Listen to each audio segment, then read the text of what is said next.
I call it what it is. The man is evil. Today is Monday, January 19, 2026, a day set aside to celebrate Dr. Martin Luther King Jr.'s birthday. On this day, I have watched 3 movies outlining slavery in America. Included was King, Dr. Martin Luther King's journey from Birmingham, Alabama, during the bus boycott in 1955 to Memphis, Tennessee, 1968, when Martin's life was taken. The movies hit me where it hurts, in my gut, my heart, and my emotions. The movie, King, simulated the historical journey Martin took to unvictimize the black people in America. His journey was set to give some level of equality in a nation we are forced to call home. Martin's triumphant walk was mandated to help blacks escape the web of hangers we have been clenched in for over 400 years. After watching, I became instinctively bruised in my spirit as I witnessed the truth we endured in a nation that never really cared. Of course, this was not my first time seeing any of the movies. But it was something about watching this time that ignited a fire in me. A fire that sparked an impulse to write. So as the tears fell from my eyes, I sat down at my computer to write. Not sure of what I was going to put in my ledger. But I knew I was gonna give a relating projective of what my heart was feeling deep within, which succumbed to the tightness felt in my throat. So here it is, my people, all spelled out from my emotions word for word, with an unrecognizable energy filling all spaces within. How I feel about Martin's historic journey. The life Martin lived was historic, the trail he ignited was triumphant. He was anointed by God for this time and for this journey. Had it not been for his leadership of passion, I really don't know where we would be today as a nation of people. That's meant for both the black and white people of this nation.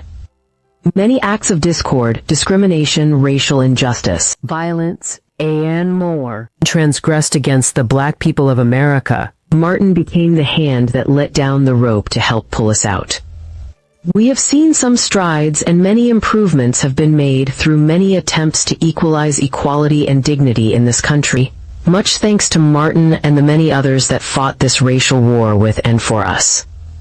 Martin's calling and the victory made in history from his calling opened up many doors by the mercy of God, and we have been made strong from it. Martin stepped in and stepped up during a time in history when all efforts of the second-hand slavery period against the black people in America was in process.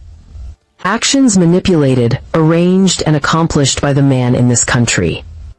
An undertaking strongly constituted against us to quantify the slavery doors that were seemingly closed.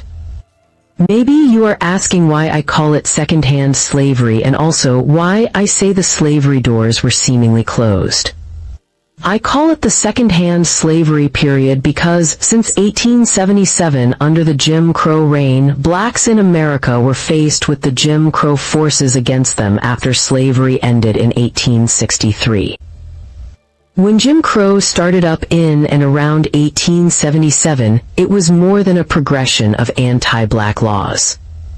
It relegated African Americans to the status of second class. And that stigma has not been removed from our backs. And my statement that the slavery doors were seemingly closed was made because we no longer have the chains attached to our bodies. And no longer are we controlled by the lashing of whips clenching our backs. But that same manipulating spirit hovers over us as a nation of people just as before. The man has worked long and hard to continue to suppress the very nature of our people, and that effort was actively alive during the civil rights era, and it is still actively alive here today in 2026. The man's exploits and their controlling influences, along with their hateful forces against us, is alive and working in all efforts to keep any progress, positions, or achievements at a minimum. The only difference is their actions are orchestrated in a more precautionary manner. The civil rights laws has mandated a pullback from direct force against us, and has set provision methods in place under the law, which today, those provisions aren't taking effect and are being shut out by this regime.